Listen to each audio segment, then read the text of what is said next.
Hi, welcome back to GP Reactions. Hope you're good. Thank you for everybody who's subscribed. And we're going to be moving on again with another track from the Nightwish Wacken concert. I think this is from the Imaginarium tour. So this was from Wacken 2013. And the track I'm going to be playing is, she's called She Is My Sin. And I think it was taken from a 2000 album called Wishmaster, so correct me if I'm wrong there. So I'm kind of really looking forward to this. I really enjoyed the first two songs that I've listened to, and it'd be kind of great to get into the second song, and hopefully a third song, and hopefully a fourth song before this weekend is out. So without further ado,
I'm just going to pause it there to apologise. I'm really kind of enjoying it so far. It's just another one of these. It feels like a spectacle again.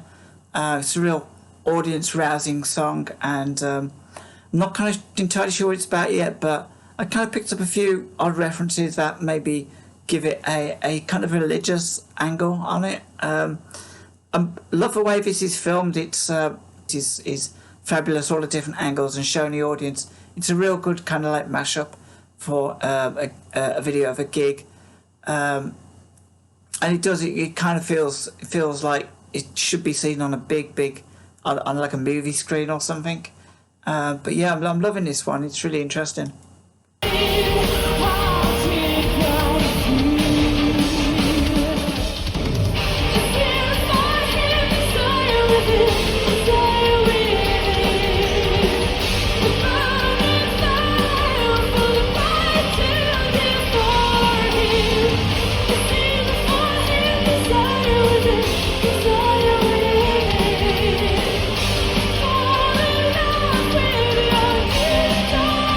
See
So that was Nightwish with She Is My Sin. I loved it. Was again quite a short track, but I'm loving these little kind of bite-sized tracks that I've heard so far, and I'm sure there's going to be a few longer ones, I'd imagine. So I loved the actual.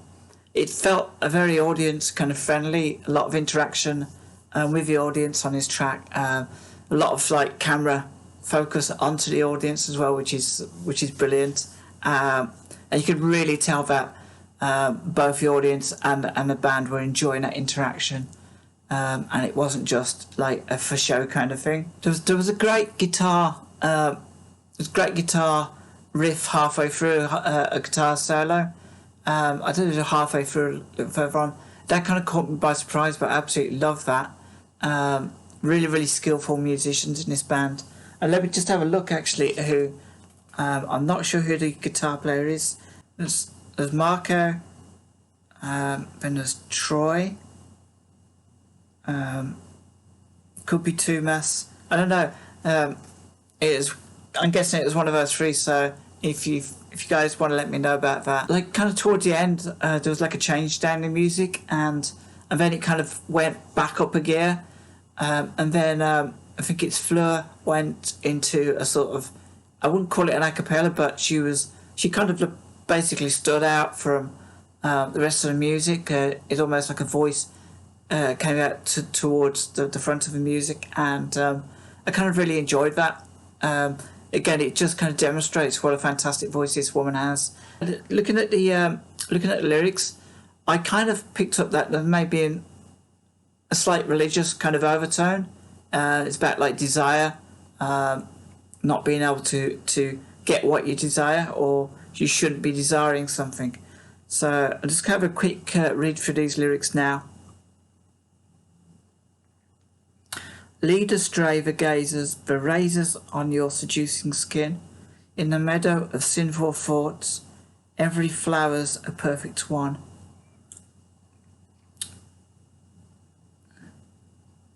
So lead astray the gazers, the razors on your seducing skin. In the meadow of sinful thoughts, every flower's a perfect one. It does feel very it does feel very religious. Does feel like it's alluding to something. The razors on your seducing skin.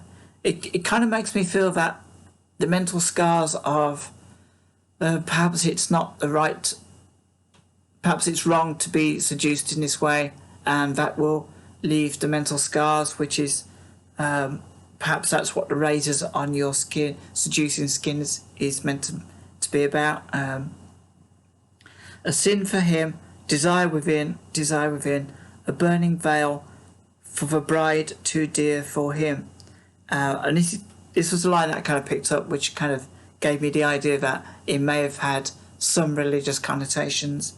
I mean, the male is associated with modesty and obedience, but also we kind of talk about lifting the veil. So we're lifting a secrecy about an event, a person, perhaps something that the person doesn't want to reveal. I am fallen, you are what my sins enclose. Lust is not as creative as its discovery. I am fallen as my sins, you are what my sins enclose. Lust is not as creative as its discovery. To paradise with pleasure haunted by fear, a sin for him. So I think lust is not as creative as its discovery. I think where your discovery of your lust, and it may be forbidden by your religion or your standing in society, and you discover your lust, and you become quite creative about how you intend to maybe carry that out, if that's your intention. And I think it would take kind of careful planning, and you probably have to do it quite sneakily. But I think once you kind of carry out that seduction, once you make it turn a thought into an act, then the whole creativity of discovering your inner lust then becomes quite destructive, perhaps in the long run. Bless me, undress me, Pick your prey in a wicked way. God, I must confess, I do envy sinners. I think if he was like a priest or from a religious background, then the idea of lust is it is quite forbidden. So you would maybe be, if you kind of felt that way, you would be envious of sinners, because in your eyes, somebody who can go out and do exactly what they want without shame, whereas you can't. So you're kind of like very limited to your thoughts and your acts, and I think that goes hand in hand with the wanting to seduce someone who's kind of maybe more honest and pure in their thoughts than you are. So I feel this song is about somebody who has a kind of religious pursuit. They're perhaps a priest or a monk or somebody from a religious order anyway, and they have these feelings and they know it's they're gonna have, if they want to carry out what they need to do, they're gonna have to be a bit cunning about it, a bit creative, but ultimately it's gonna lead to their destruction. And they're very, very envious about people who actually are able to kind of carry out these acts that they would see as sinful without any kind of shame.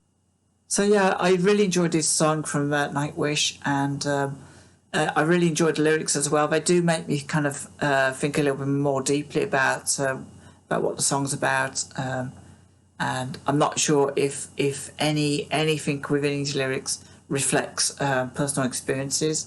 Perhaps I don't know enough about the artist or the musician's backgrounds to know anything about the writing of these lyrics. And I loved this live performance. It kind of really cheered me. So it was like really upbeat. I kind of felt, and I love audience interaction with these things, and it was just a perfect balance between the music and the audience interaction. Certain bands I tend to kind of start to throw it all over to the audience, but I just loved the balance. It was a top-notch song, I would say, and yeah, I'm kind of really looking forward to the next one. I can't remember what that is now, but this one was fantastic. Again, as always, she got a great voice, so what else can I say? So yeah, I hope you guys enjoyed it. I really enjoyed this. I feel like I'm on a journey with this band, and I really want to listen to the whole concert at some point after all this is done and dusted. So anyway, take care of yourselves, have a great weekend, and hopefully I'll be kind of posting these soon, and I'll be listening to another one perhaps today or tomorrow.